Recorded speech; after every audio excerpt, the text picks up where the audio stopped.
ఇక ఉమ్మడి పశ్చిమ గోదావరి జిల్లాలో రాజకీయం హీట్గా పుట్టిస్తోంది. ఇక అదే అంశానికి సంబంధించి మరింత తాజా సమాచారాన్ని మా రిపోర్టర్ సాగర్ లైవ్లో అందిస్తారు. సాగర్, చెప్పండి, అక్కడ ఉన్నటువంటి సర్దుబాట్లకు సంబంధించి తెలుగుదేశం పార్టీ యొక్క తదుపరి చర్యలకు సంబంధించి అప్డేట్స్ ఏంటి? Good evening MNR. ఉమ్మడి పశ్చిమ గోదావరి జిల్లా కూటమి చేతుల సర్దుబాటు ఇప్పుడు నేతలకు తలనొప్పిగా మారిందనే చెప్పుకోవచ్చు. ఏలూరు జిల్లా దెందులూరు నియోజకవర్గానికి సంబంధించి మొదటగా కూటమి అభ్యర్థిగా టీడీపీ నుండి దెందులూరు మాజీ ఎమ్మెల్యే చింతమనేని ప్రభాకర్ని అభ్యర్థిగా ప్రకటించారు. కానీ గత 2 రోజులుగా కూడా బీజేపీ టీడీపీ సీట్ల సర్దుబాటులో భాగంగా దెందులూరు నియోజకవర్గానికి సంబంధించి సీటుని బీజేపీకి కేటాయిస్తున్నట్లుగా తీవ్ర ప్రచారం అయితే జరుగుతుంది. పెద్ద ఎత్తున ప్రచారం జరిగింది. మరోపక్క దీని మీద టీడీపీ నేతలు కొంత అసంతృప్తిగా ఉన్నారనే చెప్పుకోవచ్చు. చింతమనేని ప్రభాకర్ ఇప్పటికే 2 సార్లు ఆయన ఎమ్మెల్యేగా కంటెస్ట్ చేసి ఉన్నారు. ఒకసారి ఓడిపోయారు. అటువంటి సీనియర్ నేతలు కాకుండా ఇది బీజేపీకి కేటాయిస్తే ఇబ్బందికర పరిస్థితులు ఉంటాయి కాబట్టి దెందులూరు నియోజకవర్గానికి సంబంధించి అభ్యర్థిగా దెందులూరు చింతమనేని ప్రభాకర్నే కొనసాగించాలంటూ కూడా టీడీపీ నేతలు డిమాండ్ చేస్తున్నారు. మరోపక్క బీజేపీ నేతలు కూడా తమ పట్టు వేయడం లేదు. ఏలూరు జిల్లాకు సంబంధించి ఏలూరు పార్లమెంట్ కూటమి అభ్యర్థిగా బీజేపీ నేత గారపాటి సీతారామాంజనేయ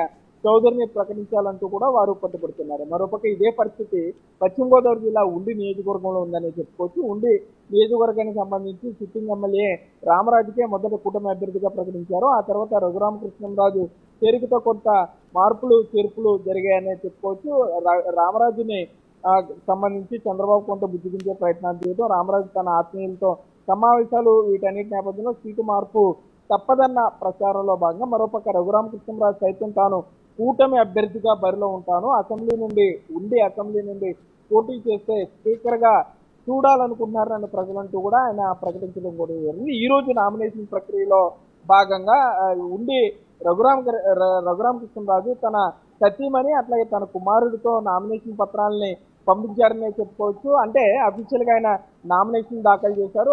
అందులో కూడా టీడీపీ తరపున పోటీ చేస్తున్నానంటూ కూడా తన నామినేషన్ పత్రాల్లో రఘురామకృష్ణరాజు పేర్కొనడం జరిగింది. అంటే ఈ స్క్రూట్నీ జరిగే లోపు రఘురామకృష్ణరాజు ఈ బీఫామ్ పార్టీ నుండి బీఫామ్ ని అక్కడ ఆయన సబ్మిట్ చేయకపోతే స్వతంత్ర అభ్యర్థిగా ఆయన బరిలోకి స్వతంత్ర అభ్యర్థిగా పరిగణిస్తామంటూ కూడా రిటర్నింగ్ అధికారి ప్రకటించారు. మరోపక్క సిట్టింగ్ ఎమ్మెల్యే రామరాజు సైతం 22వ తారీఖున ఆయన ఈ నామినేషన్ వేయడానికి సిద్ధం చేస్తున్నారు. సో ఈ 2-3 రోజుల్లో టీడీపీ నుండి బీఫామ్ ఎవరికి ఇస్తారనేది ఇప్పుడు రాజకీయంగా. రైట్ సాగర్, ఒక విషయం చెప్పండి. ఇప్పటికే చింతమనేని ప్రభాకర్ స్పష్టంగా చెప్తున్నారు, మీడియా ముఖంగా కూడా చెప్పారు, తగ్గేదే లేదు, నేనే పోటీ చేస్తారంటూ కూడా గతంలో చెప్పారు. మరి ఆయన చంద్రబాబు నాయుడు బుజ్జగించే ప్రయత్నం చేసే అవకాశం ఉందా? నిజంగా బుజ్జగిస్తే సర్దుకునే పరిస్థితి కనిపిస్తుందా?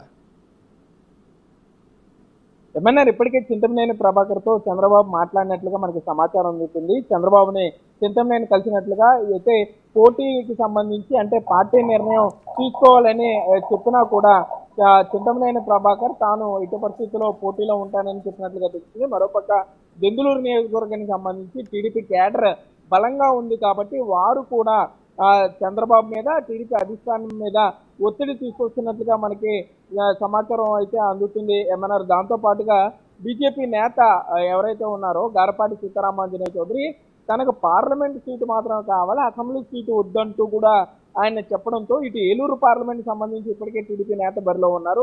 సో దీన్ని బీజేపీకి కేటాయిస్తారా? మరోపక్క భీమవరం నుండి వర్మ బీజేపీ నుండి పోటీలో ఉన్నారు. సో దాన్ని ఏం చేస్తారంటే ఈ సీట్ల సర్దుబాటు కూటమి నేతలకి ఇంకా తలనొప్పిగా ఉందని చెప్పొచ్చు. మరోపక్క సమయం దగ్గరకు వచ్చేస్తుంటూ నామినేషన్ ప్రక్రియ ఇప్పటికే ప్రారంభం అవడంతో ఇప్పటికైనా స్పష్టత ఇవ్వకపోతే ఈ అంశాలన్నీ కూడా అధికార పార్టీ కలిసి అంశాలుగా మారుతాయి. కాబట్టి కూటమి నేతలు త్వరితగతిన నిర్ణయం తీసుకోవాలి. అట్లాగే ఇప్పుడు ఆల్రెడీ సీట్లు ప్రకటించిన నేతలకు సీట్లు లేదంటే వారు తమ వ్యతిరేకతను అసమ్మతిని చూపే ప్రభావం ఉంటుంది. కాబట్టి ఇవన్నీ కూడా అభ్యర్థి విజయంపై ప్రభావం చూపించే అవకాశం ఉంటుందని కూడా ఇక్కడ రాజకీయంగా చర్చ అయితే జరుగుతుంది అన్నారు. రైట్.